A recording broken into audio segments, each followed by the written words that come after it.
everyone. Welcome to Whittier Tech. How many of you, this is your first time here? What? Only one? All right. Well, I'm going to do this presentation tonight, and I've asked Bob Hardy, our facility director, for anyone that's interested in a quick tour, looking behind the walls a little bit. He's going to do that if you're interested. So first, let me introduce myself. My name is Mari Lynch. I'm the superintendent at Whittier Tech. I have with me today Chris Laganis, the assistant superintendent principal. I have school committee Joanna True. I have Lisa O'Connor, Kurt Slavoski, Brett Murphy. I know I saw Donna Holiday way in the back. Who else am I missing? Okay. If I missed you, I'm sorry. I also have representatives from Left Field here, our OPM, and JCJ, the architectural firm. Oh, and Considley, sorry about that, Considley. This isn't really working for me. I want to thank you for coming tonight. I know it's a cold November night, and I really do appreciate you taking the time to learn a little bit more about Whittier Tech and what's been happening here at Whittier. So again, this is our community forum, just an opportunity for us to meet and discuss the project and next steps. So Whittier Tech's charter is to provide a workplace for our region, and we take that commitment very seriously. And we've been doing it for 50 years. There is not a building in our region that is used more than we do here at Whittier. We are busy 5 days a week with our day students. At night, we have three nights that were used at night school. We have about over 400 adult evening students coming here for our electrical programs, our plumbing programs, our HVAC programs, as well as just programs of like learning woodworking, those kinds of programs. We also have a summer CTI program where we are providing a workforce for the region. These programs are free. They're provided by the state. And again, it's to provide a workforce for our region for unemployed or underemployed adults. I will say that if you've had an electrician or a plumber or an HVAC technician in your home, they've probably been a graduate of Whittier Tech. So these are some of the programs that we had when the school opened and some of the programs that we now have. You know, we really try to make sure that we're providing a workforce for our region. And when programs are no longer viable, such as interior design and decorating or fashion design and clothing, we sunset those programs and add others. Back in 1973, we had boat building. Now we have marine technology. That program has grown in the last 3 years. It was a new program to us, but because of the need in our region of needing marine techs, we've opened up that program. It's been super successful. We've been able to receive a lot of grants. Randall Lyons from the Marine Association has been amazing, providing us equipment. But again, our workforce is aging, and we expect that there's going to be a significant work shortage over the next few years. I know I tried to get a plumber recently. It took a while for me to get a return call. So I think we're all struggling with those kinds of services at this point. And I think things will only get more difficult in the trades as we move forward. So Whittier Tech, again, was built 50 years ago. This auditorium, it looks like it's 50 years old. The former superintendent conducted a feasibility study back in 2014, just because the building was starting to show its age and things were starting to fail. From that study, we developed a statement of interest and we submitted those into the MSBA. We submitted 6 statements of interest and we were finally accepted in 2021. And here we are in 2023, finishing our feasibility study and our schematic design. We were very excited a couple weeks ago that we celebrated our 50th anniversary here at Whittier. When the building was built, it was built before ADA compliance. It was built before individuals with disabilities. And we've really tried to make sure that students can attend our school and be able to be successful. But one of the examples is, you saw the mobile ramp that we have to use. If we didn't have that, you would have to come all the way around this curtain, from a classroom and then come down this ramp, which is not ADA compliant. We really need to do better for our kids. So here are some existing conditions. Bob, you want to come on up?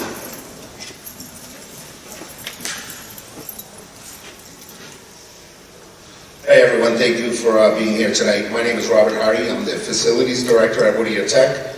And what we'll do is take you through some slides that we have here. So what you see here on the left-hand side, that is our library. You can see the open concept there. It's really hard to heat and to keep cool in there. We just don't have the equipment that's energy efficient that can regulate it well. And in the background there, you can see some cubbies we had to put in there for overflow for guidance counselors and students to take exams. On the right-hand side, what you have is right up there, the upper of our auditorium. That's not AD compliant. As you can see, all the lights are out up there. We have some bad wiring up there, ballast, and it's really difficult to get up there and work on things. And you can see in here, a lot of the lights are out. We have to get machines in here and take out chairs to get up there. On the left-hand side, that is our freight elevator and our passenger elevator. Those are both not ADA compliant. Buttons are too high. The elevator on the right-hand side, door's not wide enough to fit a wheelchair in there, or barely. So what's unique about this is that you all came in through the main entrance and through the lobby. What you saw the elevator there. That elevator does not go down to ground number 1. You guys walked in on ground level 2. If you need to get to ground 1, you have to go completely across the whole school to get to an elevator to go to the ground floor that you may not be able to operate. On the right-hand side, right outside the door, you saw the portable ramp we have. And as Superintendent Lynch explained, if the ramp's not there, you have to come through curtains, down a ramp that's not ADA compliant. And if you're going up there, you have to get pushed up another ramp that's not ADA compliant. So on the left-hand side, we have overflow cubbies we had to put in an open area overlooking the carpentry shop. We just didn't have enough room in our medical center, so we had to put a classroom in one of our hallways. In both those photos there, the one on the left and right, you can see the glass that's there. It's all wired glass. That glass we cannot use or replace. All the glass needs to get taken out and put up to regular glass. So on the left, what we have is a pump for our chiller unit. We do have 8 pumps in there. This particular pump is broken. And you know what they say, when one breaks, they're all going to break. And these pumps are approximately 30 years old. The right-hand side is the controls that are 50 years old that we have to constantly fix and monitor to make sure they're working correctly. The left-hand photo, that is our wastewater tank that is on our ground floor inside the school.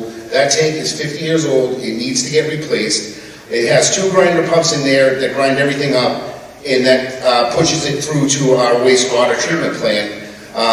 Those pumps have been replaced, but those are old, but the tank is 50 years old. The right-hand photo, that is an original hand sink we still use to this day, original to the school, 50 years old. The left-hand photo is the generator house, but behind the doors what you have is a generator for emergency power, which is not big enough to run all the emergency lights in the school. What that does run is a few lights in the hallways, a couple bathrooms, 2 freezers, and 2 refrigerators. Not big enough for the school. The right-hand side is original electrical panels in the hallway, which I find extremely dangerous. Which you have a sub-panel off of those panels, and there's no more room to put electrical in the school. There's no more space for sub-panels. The left-hand side photo, that's our West Terrace. If you guys look out kind of at the football field, that West Terrace, the catch basins can't handle the rainwater. We did get a lot of rain this year. It was kind of excessive, but you can see that that water is blowing up through that catch basin. So what happens in heavy rain, the West Terrace floods, it goes against our gymnasium. It doesn't flood into the gymnasium. What happens is it goes down the wall to the ground floor and goes into our equipment room where we can't keep the sporting equipment in that particular room. On the right, what we have, that is metal fab HVAC. That floods out during a heavy rainstorm. We do have drains outside the doors that you see in the far back of that photo. But those doors are approximately 4 feet, maybe 4.5 feet below grade.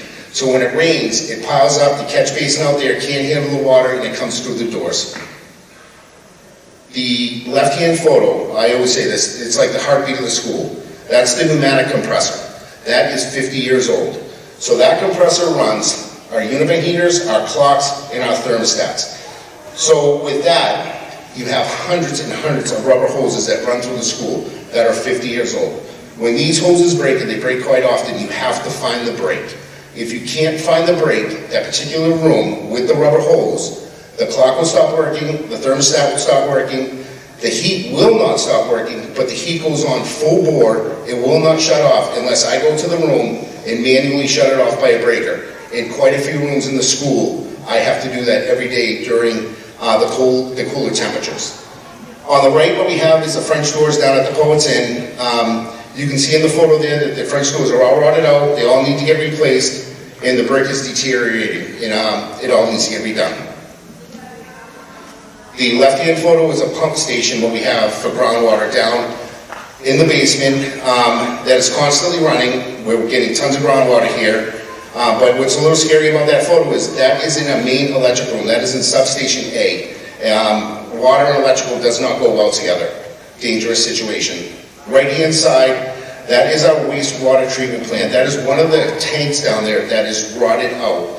Those tanks are 50 years old. The whole plant needs to get redone down there. It's all original to the school.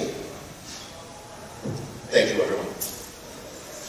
So after completing the feasibility study, these 3 items we feel like need immediate attention. That is not to say we shouldn't be moving forward towards our HVAC system, which is clearly an issue, our plumbing and electrical issues, why we're still working on these things. So the wastewater treatment plant, we need to be able to have functioning toilets and water here in the building. The sprinkler suppression system, this was told to us by our city inspector because we have done so many renovations in the building to try to keep the building moving forward that we do have to put in a sprinkler suppression system immediately for us to do any more work. And then an access road. As you came in, there's only one way in and one way out here at Whittier. So this would eventually trigger the 30% threshold of cost that would trigger a full ADA and code compliance upgrade required by law. This really shouldn't be surprising in a 50-year-old building. As you can see, it's a clean place. Our maintenance facility has done an amazing job trying to keep us up and running, but it is 50 years old. So these are other systems that need immediate repair and upgrade. This is a school where students and staff are learning, and we need to make sure that it's a safe environment for them. The reality is there are safety and equity issues at play here, and the building, again, is 50 years old. We have done all the renovations we can do on our own with our grants, and as a result, again, of our renovations, we have triggered the sprinkler suppression system upgrade that would be necessary to do any more renovation. So I go back to this, a code compliancy upgrade that we believe after feasibility would cost the district about $364 million, or a new school, which would cost the district $267 million. This is really where we have to decide what our community wants for our students and for our staff and for our community. A code compliance upgrade, again, would take about 10 years to complete. It would not be the most optimal learning environment for our kids while you're doing renovations. And then a new school would take 3 to 4 years. The students would be able to stay here in this building, and we would be building behind our current stadium. There is no kicking this down the road. It only gets more expensive. Anyone that has done a capital project or been concerned about a capital project understands that kicking this down the road only gets more expensive. And if the district, the community chooses not to move forward with a new building, we will be returning about $181 million to the state, and there will be somebody else that will be happy to take that money. I'm going to play a video. Vocational programs are important to us in the construction industry because, one, we're having a hard time staffing our projects right now, and we have a lot of people getting ready to retire. So within the next 5 years, we're probably going to see a dip of 30% of our workforce across all crafts, not just laborers. The benefits to the community is a workforce. You know, we have about 150 juniors and seniors out working right now. Truly is training the future workers of America, and that's what we need. You can't find places nowadays, unfortunately, that have full complement of skilled workers. The great thing about vocational technical education is that students can leave Whittier with not only their high school diploma but their trade certificate, and they can go out and get good paying jobs. We really encourage our students in their junior and senior year to go out and co-op. It is a wonderful opportunity for me because I get to learn so much and really get the real experience of what it's going to be like even after I graduate from high school. A kid that graduates from Whittier Tech can go right into the workforce. Also, a student that graduates from Whittier Tech can go right into higher education. If you call an electrician, if you call a plumber, if you go get your hair styled, chances are very high it was a Whittier Tech grad. Our community is full of Whittier Tech pride and Whittier Tech professionals.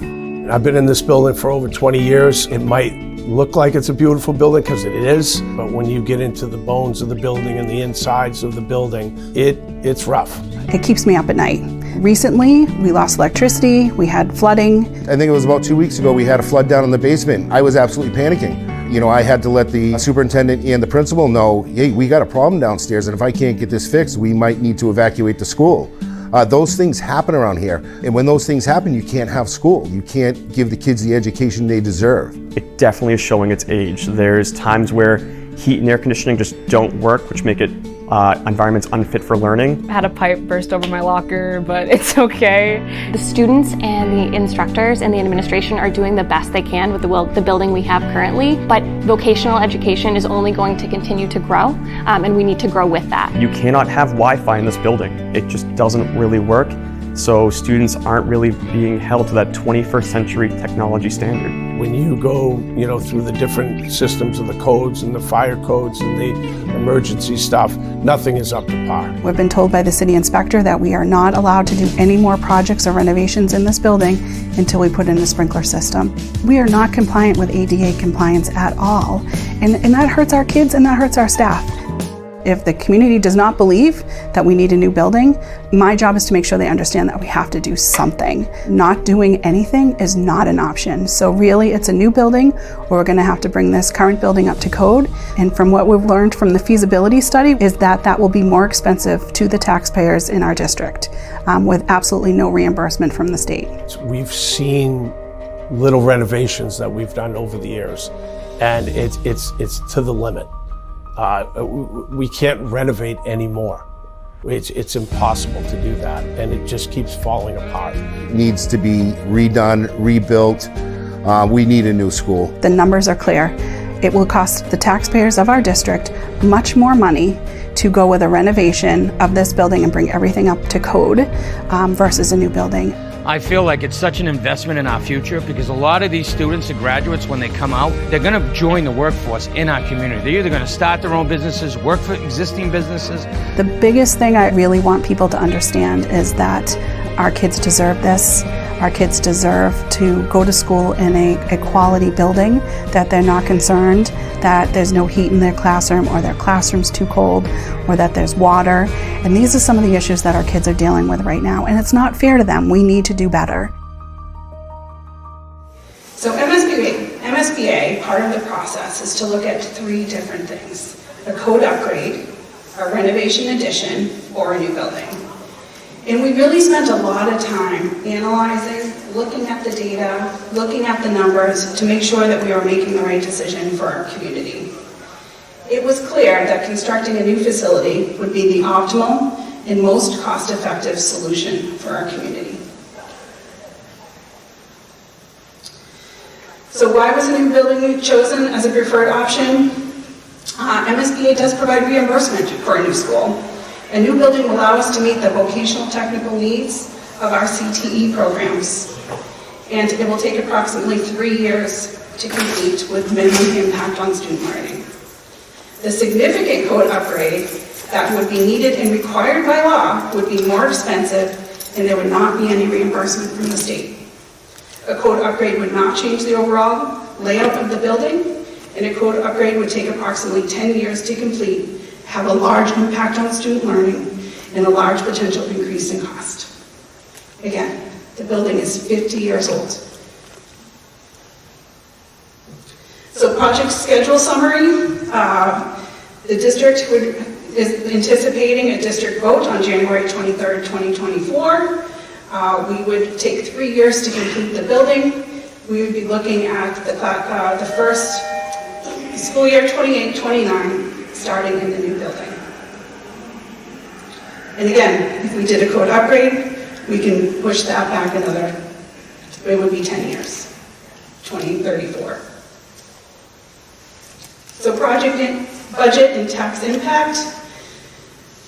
The building cost, there's no doubt about it, that is an overwhelming number, $444 million. But the anticipated MSBA grant of $165 million from the state, plus another $15 million in rebates and federal incentives, brings the total district anticipated share between all 11 communities $267.5 million.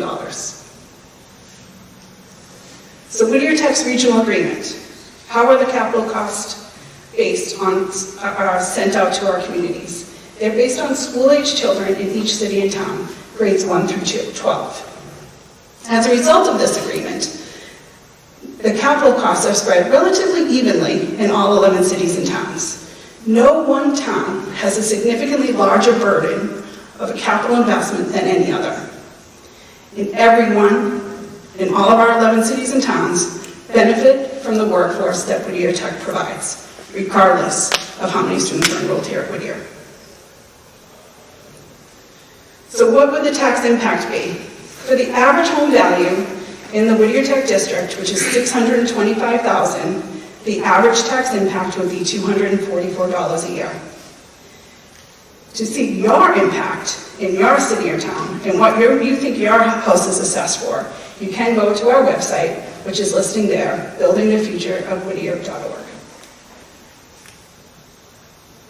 So the anticipated district-wide vote. There's been a lot of talk about this. It is Mass General Law, Chapter 71, 16N, district elections. We met with the city clerks in August of this year to discuss that this was the probable way that the school committee would move forward. The school building committee did vote on this, and now the school committee will make the ultimate decision as to whether we move forward with a district-wide vote. With this type of election, you have as little as 4 hours or as many as 8 hours to have an election. Of course, the district wanted to have as many hours and as many voices as possible, so they chose the 11 to 7 p.m. And again, this was a discussion along with all the city clerks in our 11 communities. So the polling places within each community may vary. We're working with that, and we will make sure we're posting that and working with our cities and towns. We're going to have another meeting with our city clerks before the election. So anticipated, what if it fails? What if people choose to not have us move forward with a new building, but would rather us to move forward with a code upgrade? Because those are the choices. These are the numbers again. It would be irresponsible for me or any of the administrative team to let this building fail. We have to do something. I ask you not to listen to some of the noise and do your own research. Check out our website. There's a lot of information there. But again, we have to do something. Again, I go back to these are the 3 big ticket items that need to be taken care of immediately. I know I showed this earlier, but I think it's really important that people are aware of what's going on. So this is how we're looking at if the project failed in a code upgrade. Next year, for 2024, we would be looking for $1.75 million. In 2025, we'd be looking for $21.78 million. And in 2026, we'd be looking for $53.64 million. I get that this is ominous, but I need everyone to understand the situation that we are in here. The The building is 50 years old, and we have to bring it up to code. Our kids deserve it. It's a school where children are learning, and they deserve to have a place that is ADA compliant and meets all safety codes. So if we did do a code upgrade, we've broken up the school year by zones, and we would have to work within each zone, and as we would have to have a swing space, particularly for some of our vocational areas. We would have to develop a swing space for lifts and heavy equipment and that kind of thing. And we would have to have movers and riggers and that kind of thing if that's the way we move forward. So community outreach, these are just some of the ways that we've done community outreach. We're doing another community forum tonight. I anticipate that there will be more, and we will make sure that we put information out on our website if anyone's interested. We've also done the Wildcat Wire newsletters to some of our finance and select boards and town managers and mayors. That information is also on our website if you want to look at that. And then these are building project social media posts. These are press releases, additional dates. As many of you know, I've been visiting some of our selectmen and city councils. That will be continuing probably now until the holiday break. So our alumni spotlight, the best part, when they graduate. So our Whittier alumni are all over. You know, if you're getting your hair cut, it's probably by a Whittier student. If you're, plumbing, electrical workers, they're from Whittier Tech. It's great, and they are providing a true foundation for our region and for our workforce. So Whittier Tech never sleeps. You know, we're busy all the time. You come here on a Monday or Wednesday night, it's like the middle of the day. We have a robust evening program that have personal enrichment programs as long as the electrical and plumbing journeyman programs. We have free summer CTI programs. In a program that's near and dear to my heart, the CVTE High School with Senior Exploratory Program. This is a program that was developed a couple of years ago for seniors in our local district high schools that didn't have a direction, that didn't have a plan about what they wanted to do when they graduated. So they come here at Whittier, they go through 8 exploratory programs, and then what our hope is that they find their passion and they go right into our summer CTI programs that are free. This is our website. I really encourage you to take a look at our website. All the information is there. The information changes, it seems like weekly, so please keep up to date with that. And then just thank you. You know, the anticipated district-wide vote is January 23rd, 2024, from 11 to 7. And now, are there any questions? Oh, that hand went up really fast. He's way back there. Yeah, I have a question, 2 questions. First, to put it in perspective, the Americans with Disabilities Act has been in effect for almost 33 years. So doing the math, this building was 17 years old when that law passed. So I do kind of find it odd that now this is the crisis with the ADA accessibility when we've had 33 years to begin compliance and have an action plan. So what was done between 1990 and today to address the emergent ADA problem? That's my first question. And my second question has to do with the access road. I think I recall it was like 11.4 million. My estimate is it's about a half-mile drive from Amesbury Line Road to this facility. So I'm having a hard time figuring out how we're looking at $11 million or $22 million per mile for access road. So those are my 2 questions. Thanks. So for ADA, we've done a lot of work. If you notice, the stairs are highlighted. This auditorium is clearly not okay. There's just a lot of work that needs to happen for us to be ADA compliant. It's not a crisis, but we do need to do this for our kids. There's a reason why that law became a law. And as far as the access road, I would say, I'm not sure where you think the access road is going to be. The same road? Yeah, what's the... No, we would be looking out the back for an access road. A separate entrance and exit. How long? Country Bridge Road. Any other questions?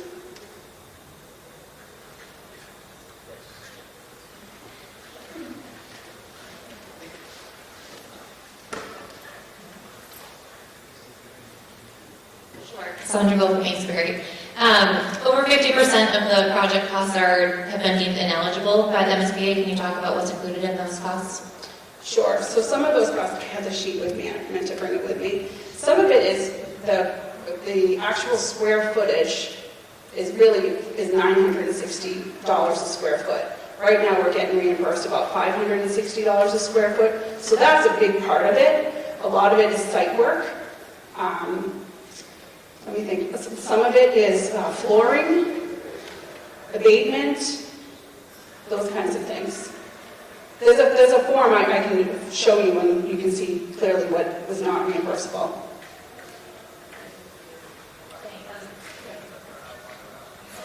I think it's on. All right. Thanks. As a follow-up to that, there's been some discussion and understanding that it includes the demolition of the existing building and new athletic fields. So if that could be clarified and included, I think that would be beneficial for everyone to understand. I'm sorry, can you go slower? You said that really fast. Yes. There's some conversation that the ineligible reimbursement, the costs that have been deemed ineligible include the demolition of the existing building and new athletic fields. So if that can be clarified and included in your correspondence, I think it would be helpful for everybody. Hey, James, do you know that? Because I know you did some work on the reimbursement. Yeah, it's the MSBA has a set of guidelines of what it finds as eligible costs and ineligible costs. It can be, I almost look at it as like, you really can't build a complete school based on the MSBA's eligibility guidelines. So, for example, this building is 50 years old. It has ACM, and buried hazardous materials, in the walls, whatever. The MSBA does not participate in those costs. When you demolish this, that has to come out. But the MSBA has already just made a blanket statement. We won't participate in those costs. So but it's a necessary cost. They have these other category caps. They don't participate in legal costs, whatever those are needed, and they have caps on spaces. We were just reviewing the space categories where we need an SRO. Right. Some of the office spaces are not reimbursable, like the SRO, that kind of thing. I'm happy to share that with you. Yeah, and it's not that it's not necessary. It's just that they've drawn a line in the sand that we need to equally spread our funds throughout the state. And there's some things we'll participate with and some things we won't. So that's why many items are ineligible, because they just don't get these. The MSBA is just choosing not to participate. Go ahead, Doug. Yeah, good evening. Doug Roberts with JCJ Architecture. Just to clarify, MSBA contributes to the cost of the school, but they're not going to fund 100% of the school. And that's not unique for Whittier Tech. That's for all of the projects that are in their program. So they've established a set of base guidelines so that they can equitably distribute the monies that are available to them to all of the projects. So the site costs are capped at $59 a square foot of the building. They do that for every single project. So part of the plan here to enhance the quality of education that is being provided during the construction of the new school is to build a new building away from the existing school, allow it to remain occupied for that 3-year period to minimize the cost. We are building the new building on existing fields that we then have to replace. So that's why the new existing building has to be demolished and new fields have to be established. That way Whittier Tech can deliver the entire educational program.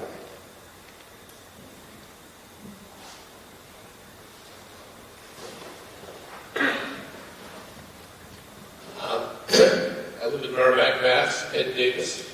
I would say this, when they explained on the cost, how the state does it, Basically, everything that he said is the same thing that took place at the Tuckett Regional. When you build a new school, you got to demolish the old school.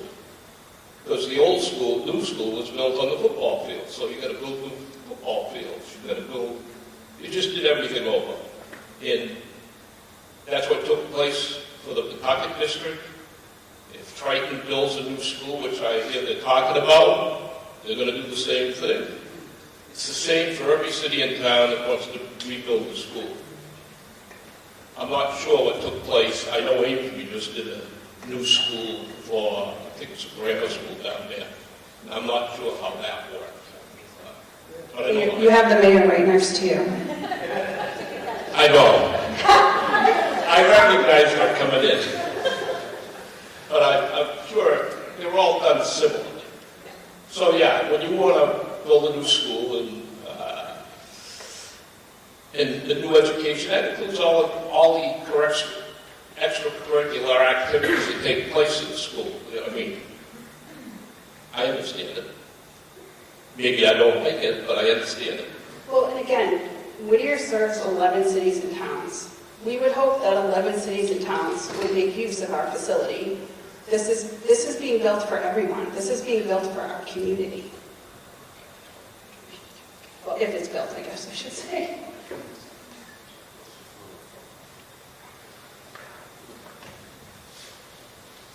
Hi, Andrea Walping, Georgetown. One of the things that I've been hearing in Georgetown that I hope you can clear up is that Georgetown is set up to pay a higher percentage than some of the other participating districts. But in your presentation, it said that it's right even. So could you help? Sure, that's the average. For whatever reason, Georgetown, I think you have fewer homes, so that your percentage is more, right? So you get a certain percentage of the cost, and then your percentage, because you have fewer homes, would be a little bit more, is my understanding, after trying to ask that question. $400, right? That's what it is for Georgetown. I'm sorry, I didn't hear you. It says to be like $400 from Georgetown. See, there's a problem there with the math. We know it's like antiquated, right? It needs to be revamped, right? That's what people are not happy about it. It's the way it's going down and the way it's getting settled out in towns, right? There's got to be another quality to break up, right, amongst the towns. Right. And I think it's too late now. Our concern is, we have a student here, very happy. Our concern is that I think everyone's agreement that new school is needed, that yes, the reimbursement. It's trying to get the district to understand how they're going to fund this project. And especially in a town like Georgetown, where how do you get something like this passed? And the other concern is the town is now entertaining the idea of pulling out from the district. And obviously, we don't want to see that happen. So we're just trying to understand what are the facts, what is being communicated. Okay. So there's a regional agreement. The regional agreement goes back to 1973. If any one city or town wants to leave the regional agreement, there's a process that they need to go through to do that. It would have to be unanimously accepted by the other cities and towns to do that. We have been working on this project and discussing a school building since 2016. We have been talking to our communities, letting them know that this is in the works. We will work with all of our communities if they have to go through a debt exclusion. We understand the burden this is going to be, but we also understand that Whittier is part of our community, part of each city and town. And it seems like for some that we're not, but we are. We take care of our kids. Your kids in Georgetown and my kids here, and as many students from Georgetown can apply to Whittier Tech, as many students from Newburyport can attend Whittier Tech. We're a community, and we can't be split because, someone doesn't like the regional agreement. There was a time to do that. When was that time to actually recalibrate how money is being allocated? the last 50 years? I mean, no one has brought up getting out of the regional agreement or changing the regional agreement. I've been the superintendent for 9 years. I haven't heard that discussion. No, it's a shame. Right? There's failure everywhere because that didn't come to fruition. Yeah. There's blame everywhere for that. Right?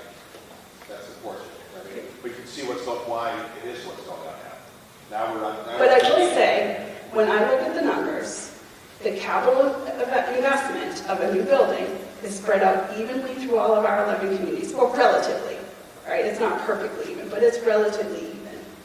So no one town has an excess burden of this project. It's spread out because we're all benefiting from the workforce that we're having here at Whittier. I'm for the project, don't get me wrong. It's just the allocation. So now you're good. You're still looking. Hi, I'm Patty Lowell, and I live in Amesbury, Mass., and I actually am a newly appointed member of the school committee, but I've been on the school building committee for the last 5 years, and it seems like a long time. And I also worked at Whittier Tech for 26 years as a special education teacher and eventually as the special ed director. So I wanted to actually specifically address the question around the ADA compliance because it was a daily issue in my life here at Whittier.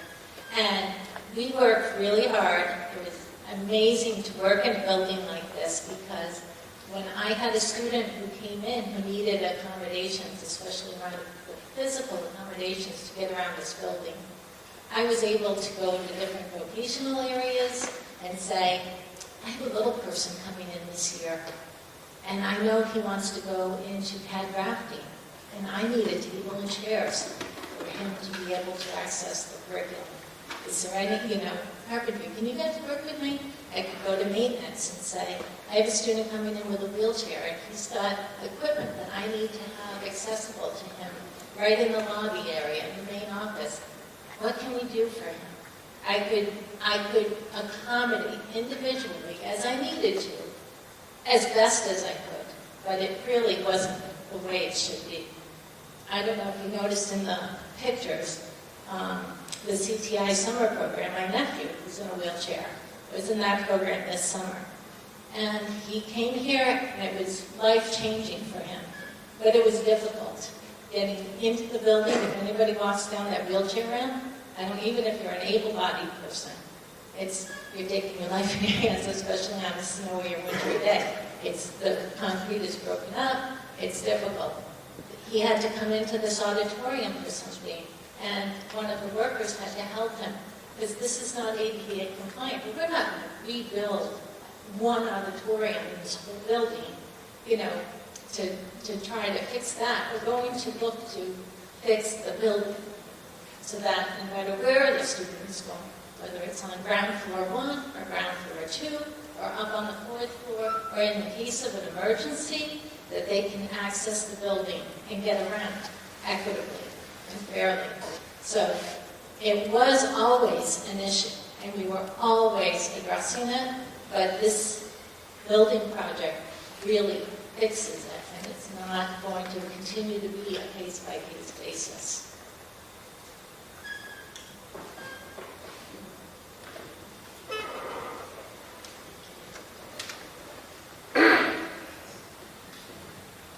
Thank you. My name is Pam Gilday. I'm from Amesbury. I was a city councilor. I think you have probably come and spoke to us while I was on that board, and I'll be a councilor again starting in January. And just getting back to what you, I think, kept saying throughout is how important it is that the students get what they deserve, and, it's a new building project. We're all familiar in our different towns with building projects and MSBA and all that. The catch, I think, for many people is how it happens every year. For example, when you guys come to our committees, our budget hearings, and we get presented with the bill. We have no say on what constitutes the bill or what might have made that bill less or different. We just get the bill. And it feels like that with this building to us too. For example, in Amesbury, we wouldn't kill for turf fields, but we do a lot to be in a financial position to put in turf fields and other fields. We'd love to be able to fully fund the school committee's recommendation each year for our public school system, and we can never do that, ever. In 25 years that I've been involved with the school budgets for Amesbury Public Schools, we've never been able to do that. We've always had to cut back. And so when we get the bill from Whittier, which is an incredibly valuable asset, and the students that you're churning out, incredible. I have a VOTEC background as post-high school and started out as a draftsman. So I fully support VOTEC. It's the funding. The state doesn't fund VOTECs properly. The annual budget or the buildings. It costs so much more, obviously, to educate a child in a VOTEC because of labs. So I think that's where people are the most frustrated. We really don't feel in our communities that we have a say in what isn't being funded by MSBA. Is there something that we can request that you lob off so we can lower our costs? And that piece is what is frustrating. Not the students, not the excellent job you guys do. It's the funding. And that's really the whole issue. Thank you. I absolutely understand what you're talking about. I can tell you that Patty Lowell has been the Amesbury on the school building committee and has been diligent.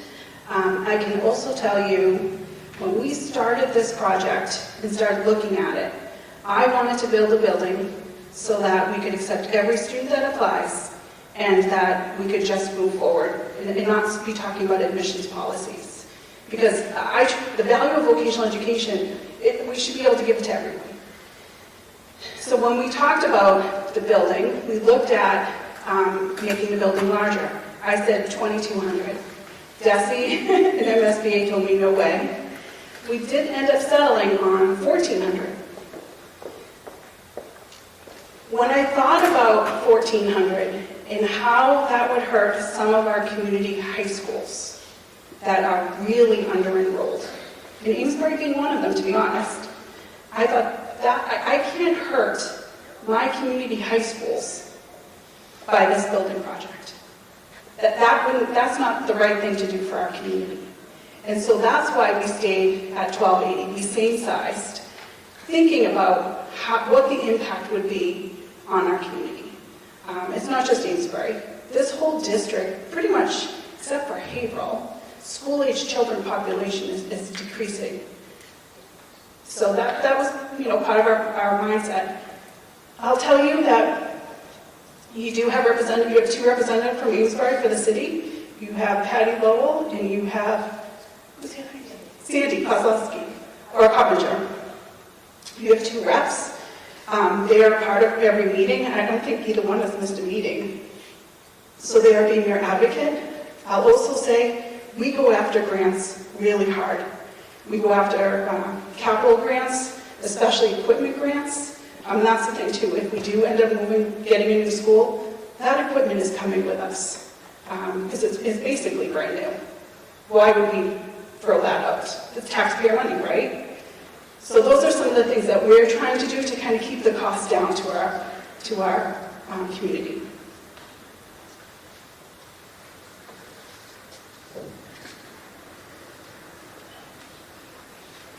Getting our exercise, James. I feel like Phil Donahue. I should run around. Do people still remember who Phil Donahue is?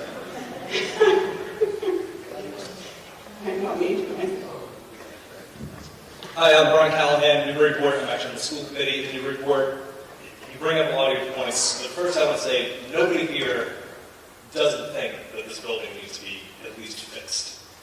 I went through a whole school building project at home. We built an elementary school, senior center, on a holiday. Who knows what that cost? What was that total cost? Do you remember? For the res project? 30 million. 30 million for both res and the center. Actually, no, it was 37, and it was 19 and change for the renovations, not full.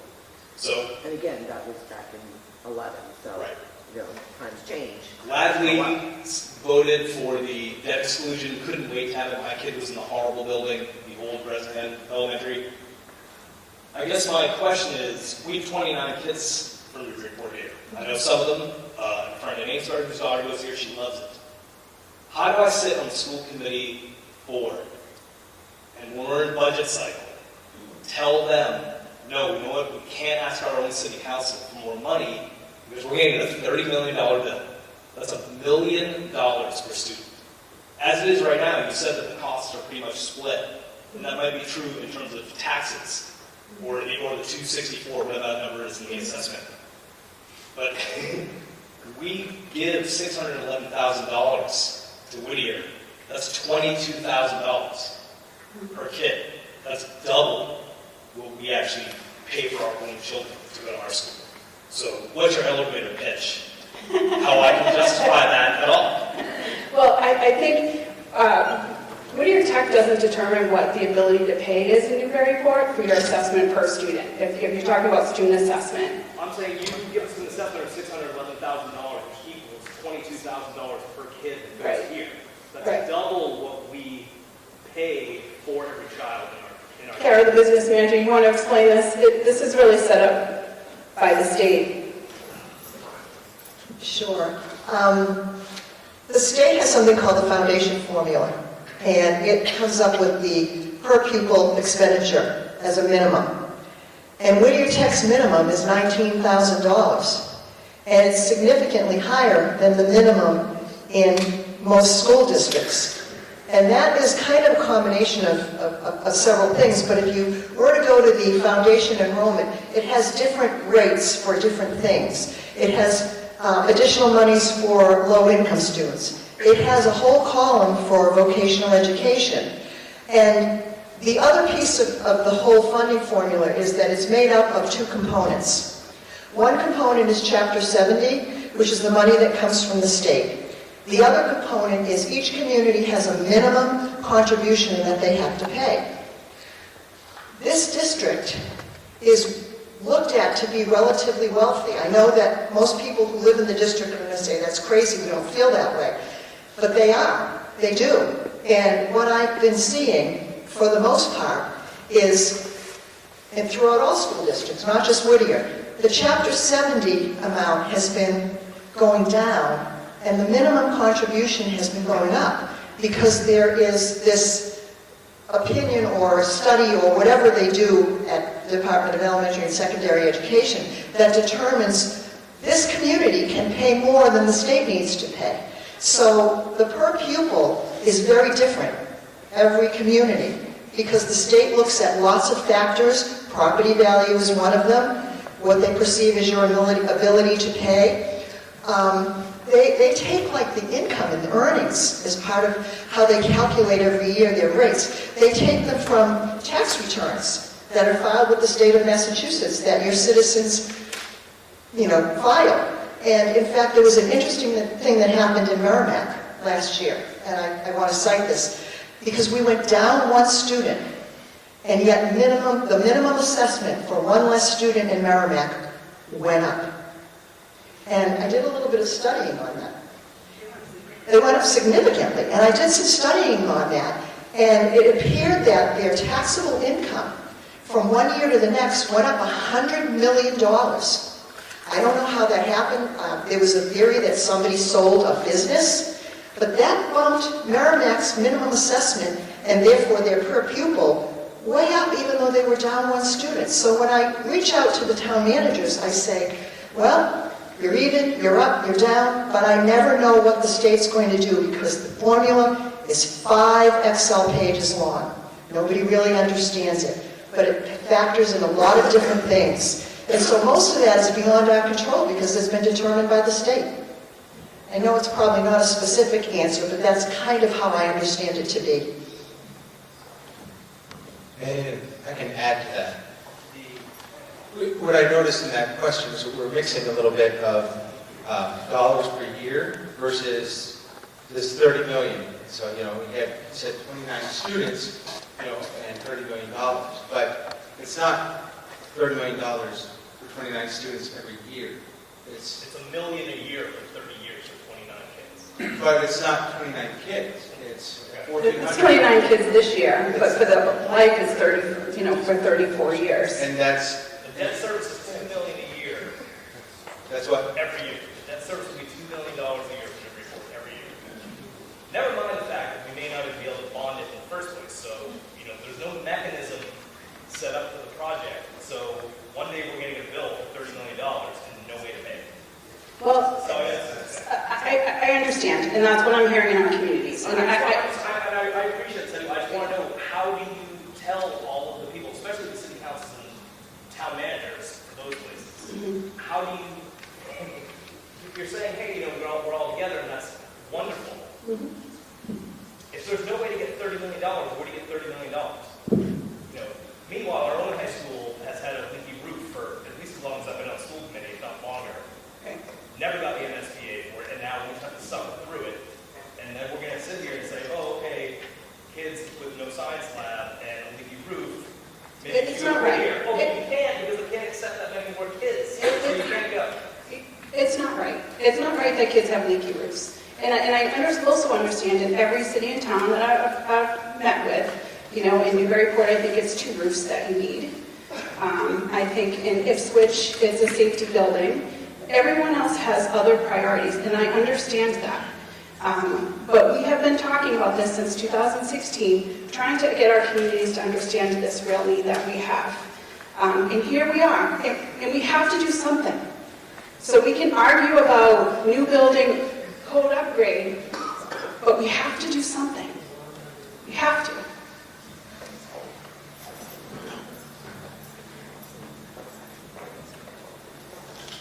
I just feel that I need to add something here.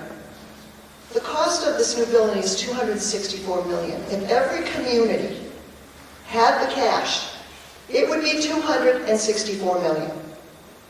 If you bought a house for $430,000 and somebody said to you, how much did you pay for your house? You're not going to say $812,000, which is the cost of 5% mortgage over 30 years. Because that's what it's going to cost you, even though it doesn't appear to you at that point. I don't know of any municipal building that has been able to have been built without financing. That's the cost of financing. Unfortunately, the interest rate is very high right now. We are hopeful that when we get to 2029, if this passes, the interest rate goes down. If it does, it's going to be less for the communities. Kentucky Regional was very, very fortunate. The interest rate was, I think, 1.8%. They bonded everything up front. They were very lucky. Unfortunately, we happen to be at a time where the cost of materials is higher than it's ever been, and interest rates, which have been low for such a long time, have gone up. But if any of your communities had the cash, had the money, it wouldn't be the higher cost. It would be $9 million. It would be $12 million. So I think that's where we're kind of getting muddied in the noise. You can't. The cities and towns don't have $9 million at their ready. If they did, I'm sure they'd be happy to pay it and never have to pay for the financing. But because we have to finance it over 30 years, that is the cost of financing, just like when any of you have bought your homes. Thank you. Mayor? Oh. Thank you. I have a list. It's getting up to Christmas, so I have my list. My name is Steve Stanganelli, for the record, 12 Amadon Avenue, Kingsbury. I am a member of the City Council. I'm not here representing City Council, but I am here representing constituents who have sent me questions. And I'm going to be asking some questions, and hopefully you can answer them tonight, and just be aware that they'll probably be asked again at the City Council meeting on November 28th for our folks locally who can make it there. So, I would like to reiterate what a community member of mine mentioned, because I am in full agreement with this. I'm in favor of improving or replacing outdated schools that no longer serve students well, even if that means paying more in taxes. Such was the case in our own city for the Sergeant Jordan Shea Memorial Elementary School, which another member here noted. to quote this community member, that favorable opinion comes with the caveat that taxpayers must get good value for their money, and regardless of that value, the expense cannot be so great that the other important services are shortchanged. So will the education at Amesbury Public Schools suffer because of the diversion of funds to pay for this project? That's a rhetorical question. I don't expect you to answer that. I can say that with the approximate cost of about $2 million a year, which we do not have, we're going to probably have to lay somebody off. Probably 20 people in our schools. So that's possibly the issue. The business manager mentioned something about just like a mortgage. And that's a great analogy because for 20 odd years I was a mortgage broker. And one of the things we talked about was the ability to pay. It's the ability to pay that's the question. I am in support of a new school. I'm in support of education. I am not in support of burdening multiple taxpayers over a generation that does not have the ability to pay. That being said, these are the questions that have been sent to me. And I know we've touched on some of them. So why is there $235 million of unreimbursable cost? You mentioned only a couple. $35 million roughly is the approximate cost there. That's more than 50% of the total cost. I think it's approximately 40%, 60% I think is the unreimbursable cost. This level of unreimbursable cost so far seems to be higher than the historical average. Why? Go to the next question. I'm going to get the complete answer for you. Okay. I will note that the last time I was here, they did a presentation. It had a much more detailed financial presenation with the breakup by community. I would really encourage that being forwarded to community members, and certainly for our city council members, that would be great, because that showed that the average cost to taxpayers was not about $234 a year. Yeah, that's great. We have a lot of stuff on our website too, and I appreciate that. Let's be nice. That's not that nice. I'm just It's a little sarcastic. Let's be nice. Ma'am, thank you. Thank you. Here's the question. Why do we need to build separate baseball and softball fields for varsity and junior varsity? I know of no community around here that has multiple fields like that. And that certainly does increase the cost, and as we know, that is an unreimbursable cost. Is there any way to reconfigure what you have designed to take out that, and to that same question, why do you need to have a soccer field and another practice field when you already have a fairly new turf field stadium? Why does the new school have to be built on top of the football field and not another part? The previous presentation had a better layout schematic for us to see. Another question. Why is this project more than $100 million higher than the new Northeast Metro project, another regional school, which will be able to house 1,600 students versus the 1,280 that are here? And why are we not shifting the cost from land and unreimbursable land type costs and putting that into the classrooms, which are reimbursable, to increase potentially the population? Because as you're correctly noted, the demand for graduates and their services is not going away. And keep going in order. Should you give me the sheet, read them, and then give me the sheet, and I'll try answering them after you read through them? That's fine.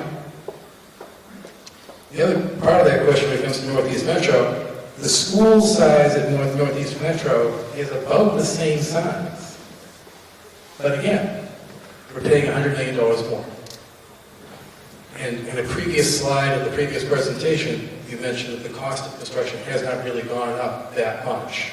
Oh, I never said that. Well, there was a slide, again, unfortunately it's not here, and while costs have gone up, I can tell you from our experience with the Shea, construction costs have actually held pretty well considering the high inflation and everything else. So, well, again, why is this school costing $100 million more than Northeast, which is built around the same time.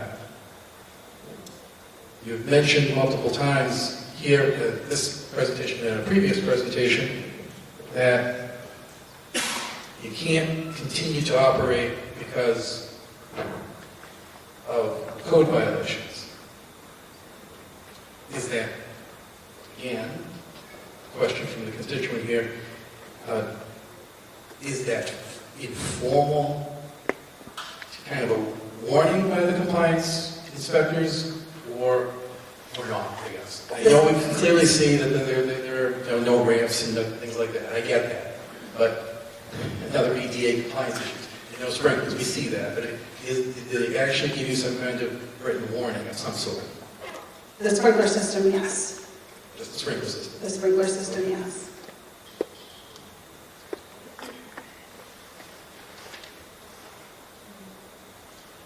Okay, we'll note that a fellow city councilor had asked this question, which is, how was the project scope and cost arrived at? You have a couple of slides there. Hopefully that'll be in the packet that you present to us for our meeting.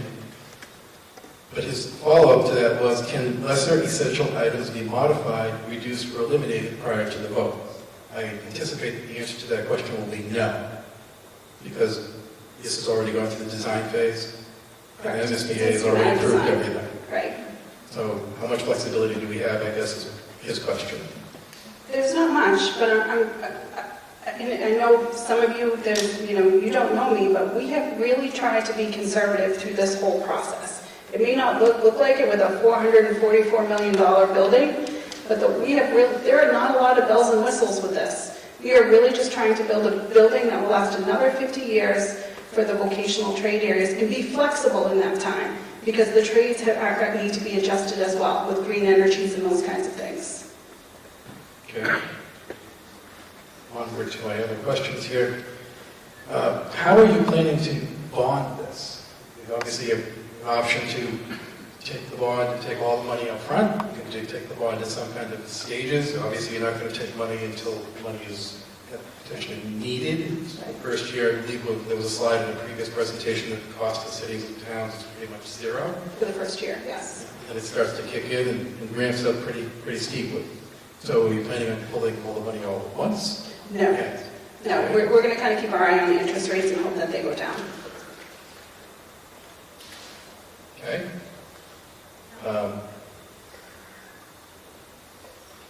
You mentioned stabilization fund in the presentation at some point back in 2016. I served on city council back then.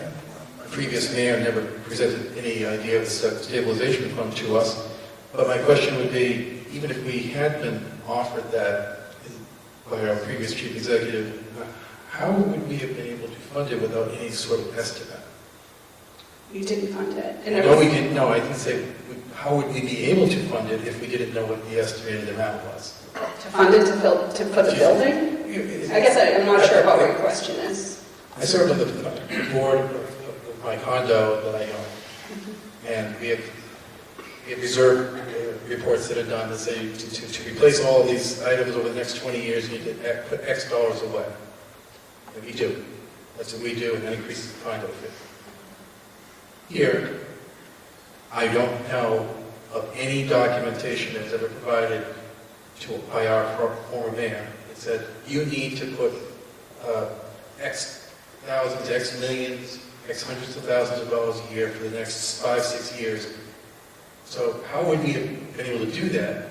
In the case of the private sector like a condo, we were given a reserve report. I don't remember seeing anything in the presentations by Whittier during our budget hearings that said you might want to consider doing this X dollar amount.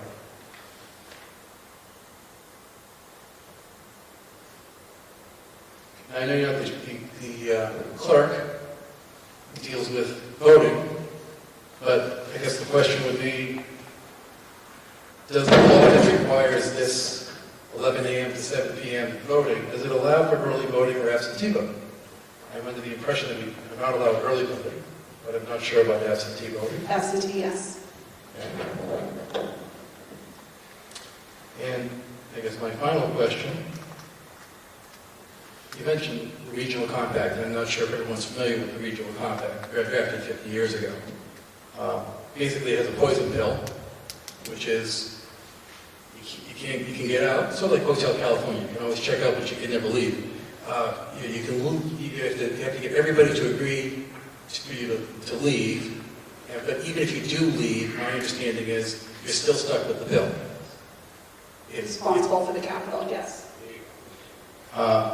So, is that a common thing by other regional compacts? I know I have not necessarily researched every single regional school and what they do, but was this a kind of a common thing over the past 50 years? Yes, I guess so. Okay, good. And is it? I would say that it's probably an appetite now to revisit how to redraft that regional compact. I will make this my final two comments here. That you mentioned that the goal here is not to hurt local high schools. I can tell you for sure that just like the school committee member from Newburyport mentioned, this is going to hurt our local high schools. There's no way around it for us to pay for this, because again, it comes down to the ability to pay. Regardless of what the state formula says, people only have so much money. And when we do a mortgage or a personal home that we purchase, the bank checks to see if you have the ability to pay. When we do this, it's basically a blank check. There is no looking at the ability to pay. Our communities are going to be strapped. I can foresee us having the inability to do anything. And I believe there's another community in our region that's going to have this plus another regional school on top of it they're paying for. And between those two things, they've noted they will not likely have the ability to pay for other things in their own community. As much as this is a needed project, anything that can be done to trim this dollar amount down to make it less unreimbursable would be a real godsend. I hear you. You have my word. I will do whatever I can to lessen the burden for everyone. But you also have my word that if you do need a debt exclusion to move forward with this project, Whittier Tech will be there. We're not just going to say on January 24th, maybe I'm manifesting, we got the new building, now we're out. We're not going to do that. We care too much about what's going on. In Amesbury, for instance, Amesbury we've worked with diligently. And we've done, we worked with the Jets needing a field. The mayor needed mailboxes, bike racks. Like, we're part of the community. And, we're going to continue to work with every single city and town to work through the debt exclusion if that's what they need to do. Well, I appreciate that. These are my questions. Hopefully you can answer them tonight. We highly encourage for our 11/28 meeting. I will also note that you keep mentioning it's a 50-year-old building. It's a 50-year-old building, and it's a 50-year-old building. I think it's a 50-year-old building.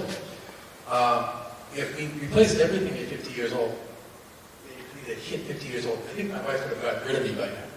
Just saying. Did you know it's a 50-year-old building?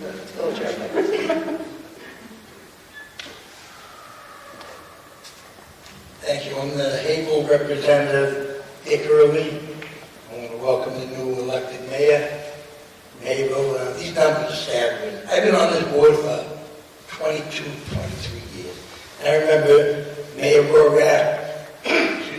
Rorak talking to me right at the beginning, was just close to the Kashmiri and how do we get out of here? This isn't much. This thing was pretty tight. I worked on this site back in 1973. I was driving a truck. I'm in the construction business. I was working with my father at the time. I know these numbers. There's a lot of smarter people in here than me. I know that. Everybody's looking at their phones and stuff and pushing buttons. I got to read up top here. What are they reimbursing us? 37, 38%? Maybe 39? 37.1. I wasn't far off. I didn't need a calculator to figure it out. What do they normally get? 40, 64, 65%? What? Okay. They claim 64, 65%. Nobody gets it. When we got involved in this 5, 6 years ago, these numbers were less than half of what we have today. I'm on the building committee too. I looked at all these contractors, big contractors, Suffolk, Turner, Gilbane. These guys are pretty good contractors. We got Consiglio over here. They know what they're talking about. They have gone and done a lot of work on this to make these numbers work. I believe Amesbury uses our football field, don't they? We do let the city towns to them. I believe we're working with Amesbury with our new report with the hockey, and we all work together. We're co-op partners with Amesbury in wrestling and boys hockey. So it's not like Havel pays a lot down here. I think we pay $8 million a year. We pay a lot of money down here. All right? It's a pretty good answer. But Havel's also got the cheapest assessed homes. 68% of the schools taking that goes there. And we pay 65%, right? But we're only average $450,000 home. We had the lowest out of all the communities. I didn't know if you knew that, but we have worked. No, I'm not talking to you. Not much of a from us, So the good part about it is we're looking at these numbers. This wasn't a slam dunk, rubber stamp everything. I think I've missed one meeting in 5 years on this building committee thing. Maybe over 20 years I might have missed 4 meetings coming to the school meetings, but I take this pretty serious. And I wouldn't want to be in her shoes. I wouldn't want to be the town's paying for this. I mean, I pay a lot of money in taxes. Myself and April, I don't like this. Well, we got to do something. We've been in business 60 plus years, okay? We dissolved the big company when we had 350, 400 people back in 2000. We sold out in Florida in 98. In 2000 or 99, we had guys 75, 80 years old running the jobs. We need these people coming out. We need masons, electricians, carpenters, but there's a cost to it. That's all I'm saying. Thank you.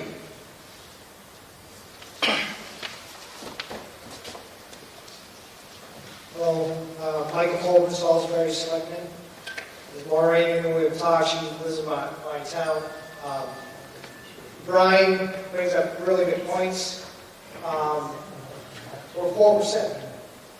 We have less, our regional district has less than 100 kids that go to school between Salisbury, Raleigh, and Newbury.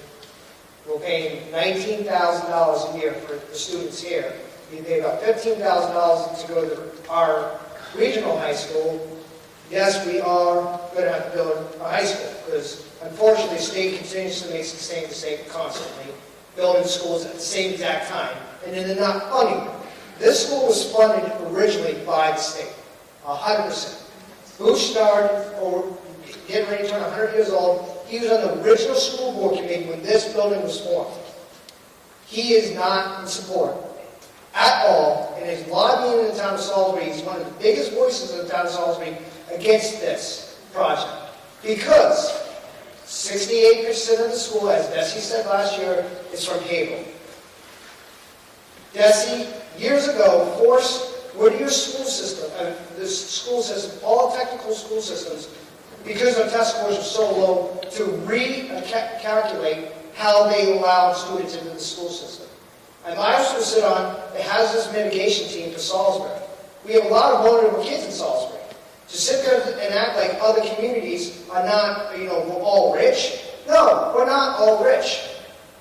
Salisbury, unfortunately, we do have a beautiful beach that has really high home values. But the rest of Salisbury, I can tell you right now, are probably in the same boat as Havel.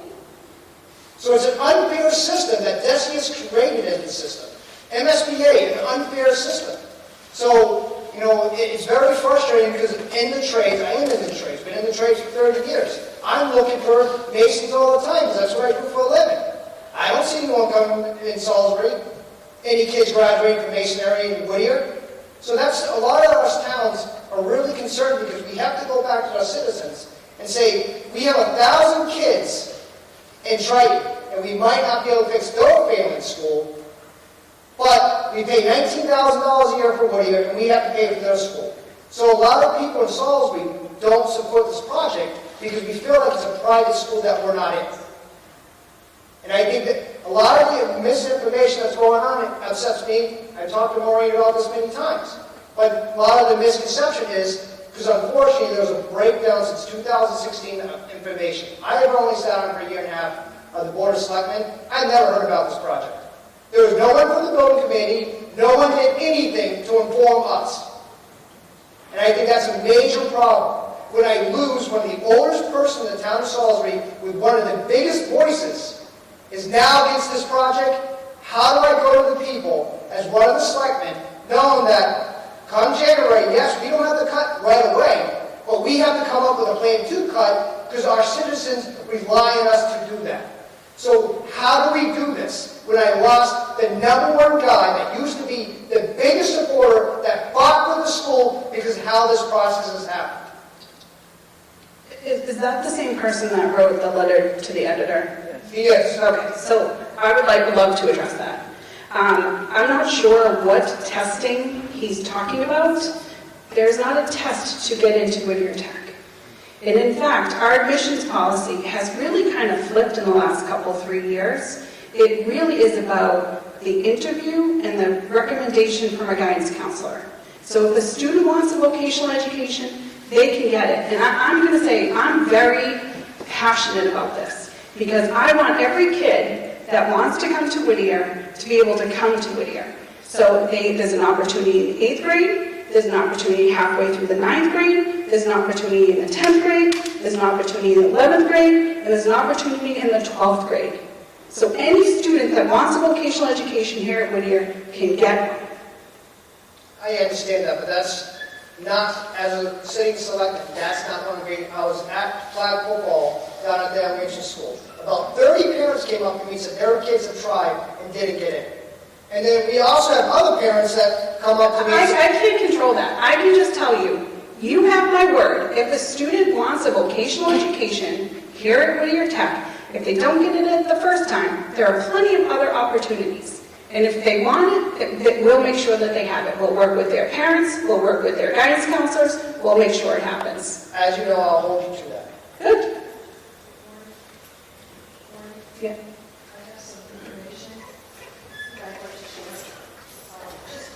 Sorry, I want to correct something. This is from an article from 1971. It's about the funding. I just want to make sure that we have the right information.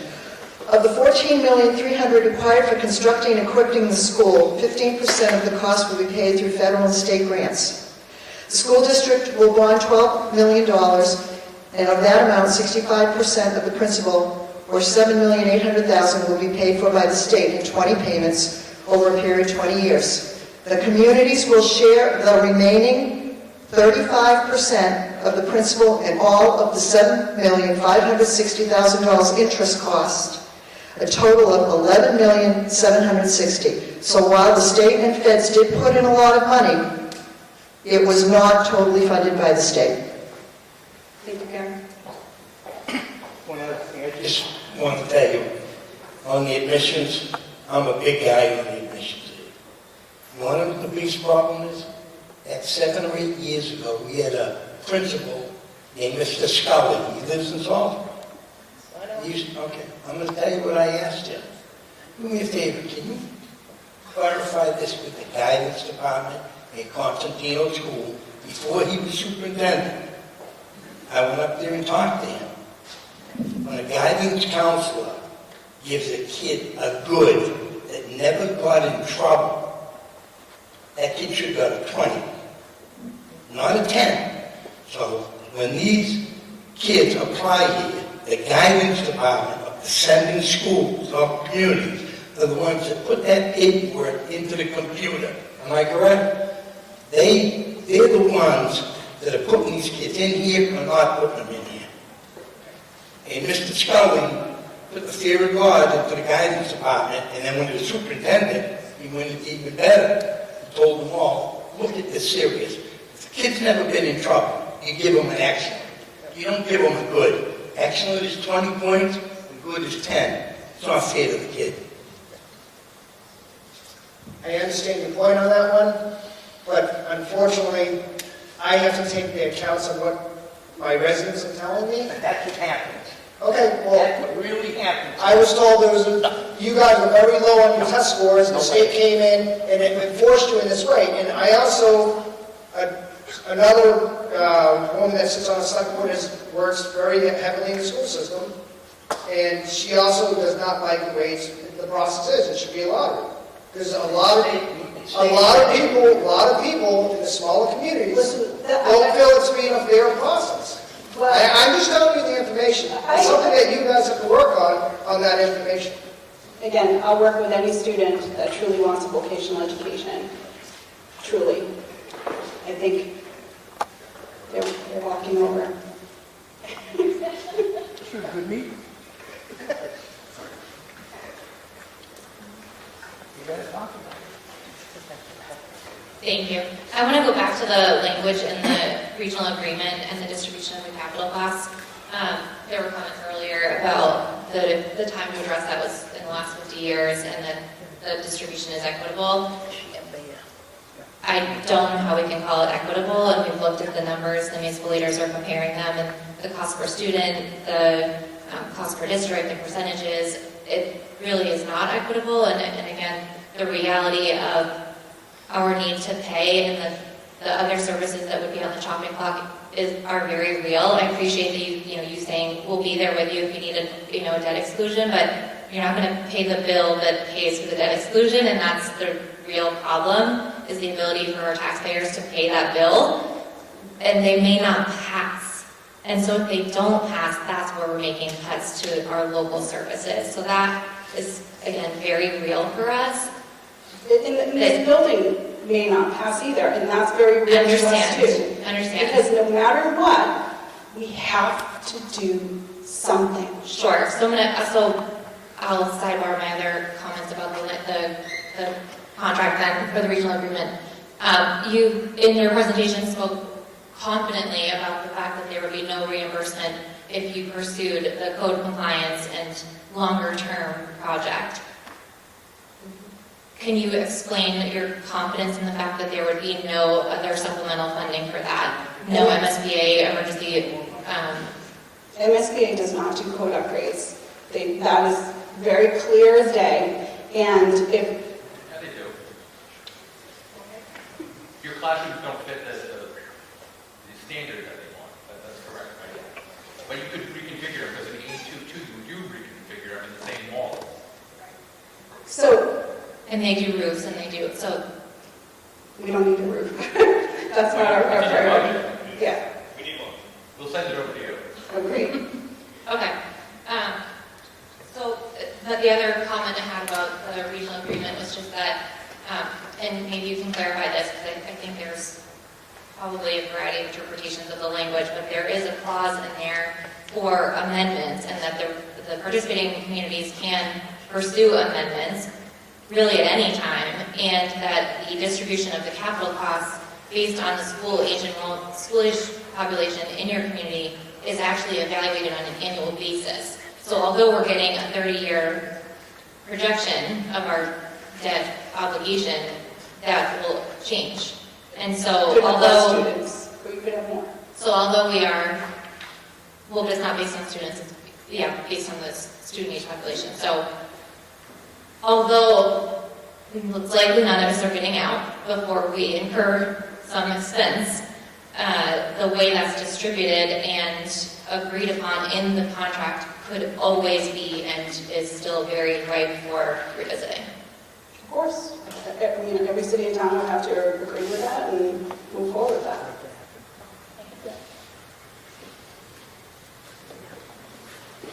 Okay, it's 8:30. This is the last question. Unless there's some burning questions, you can come and ask me afterwards. Okay, so as far as the square footage, how many square feet above the MSBA standard is the new building?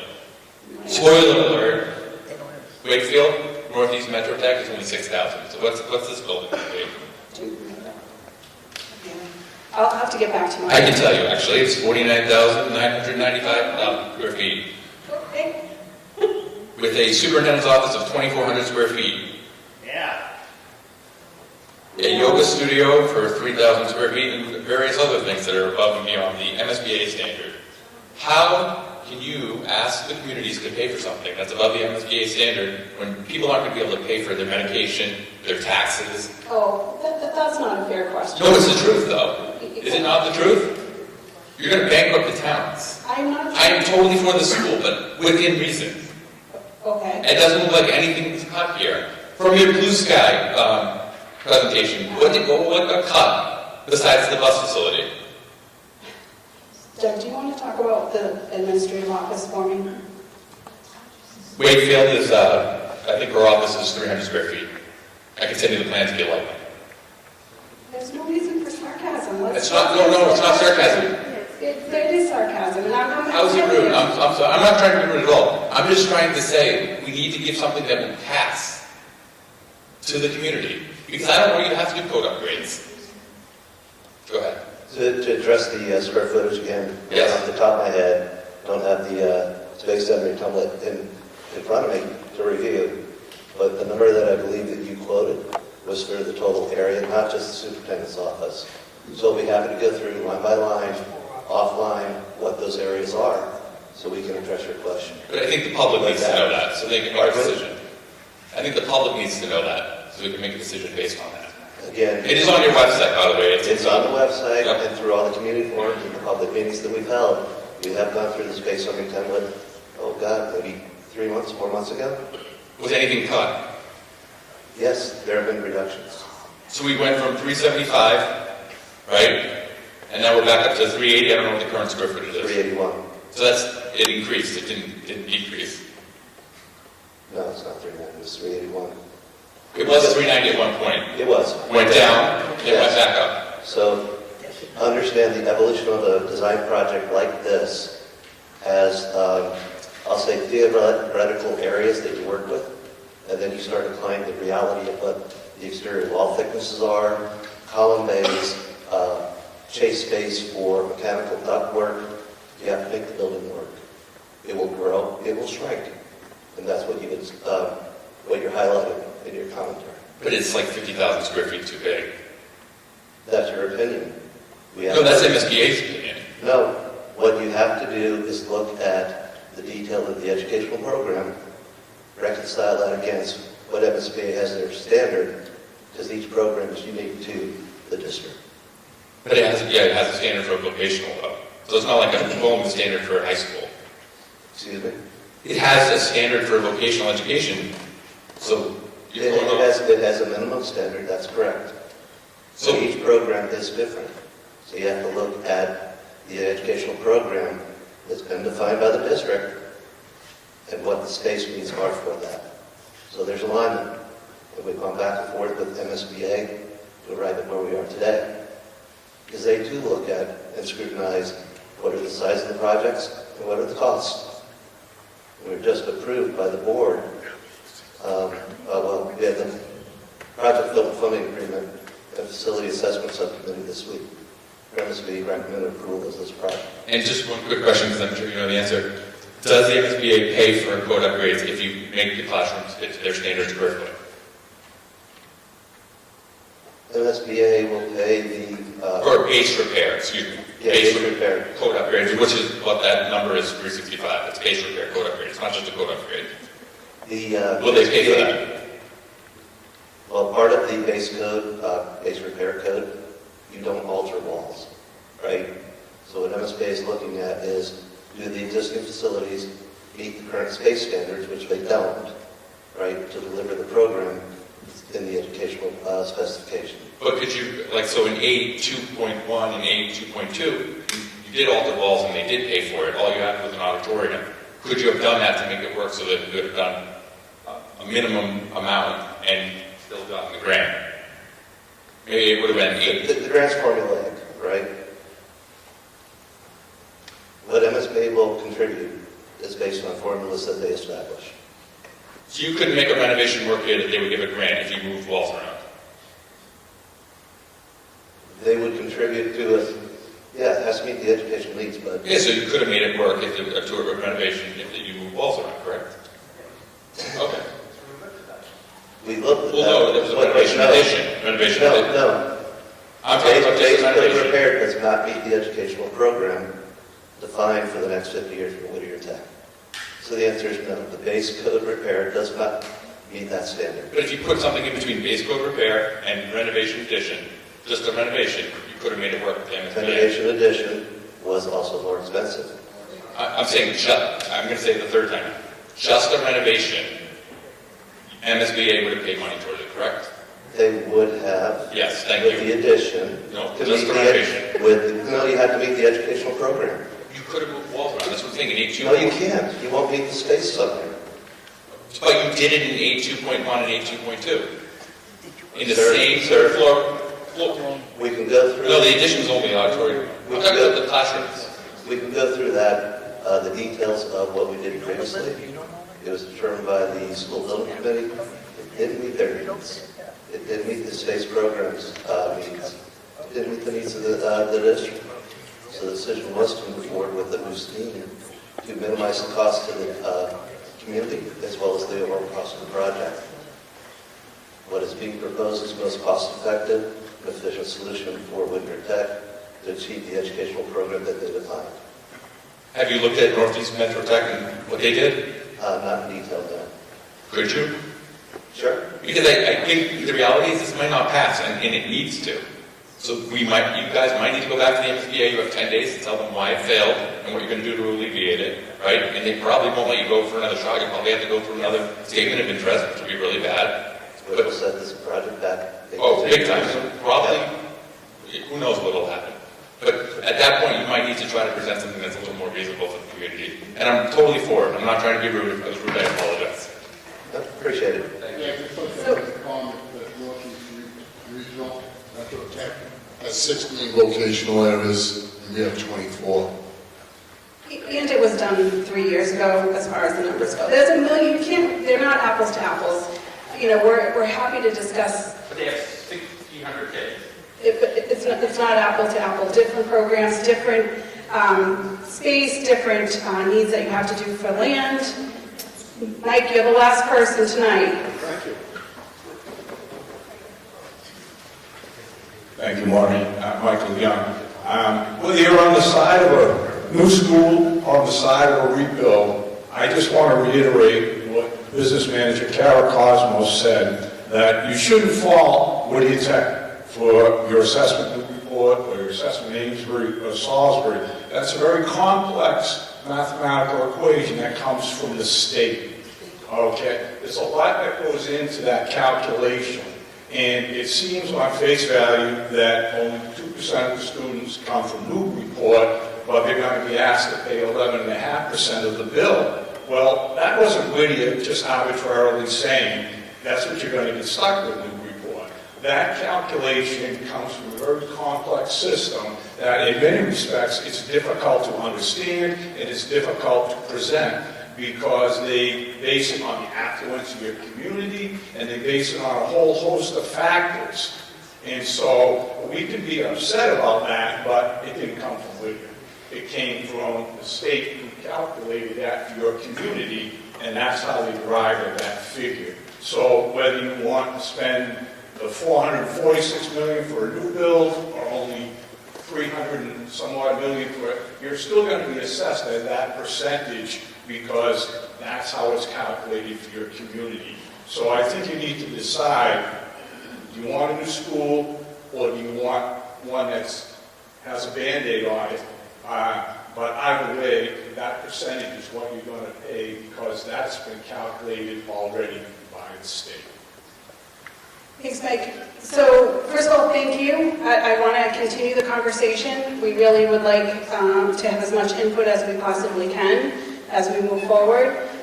Bob Hardy is here. He's willing to do a late night tour through Whittier Tech, so you can see some of our systems. So if you're interested in doing that, he'll meet you out in the back. And if you have any questions for me, feel free to come and see me. And again, thanks for coming on a cold November night.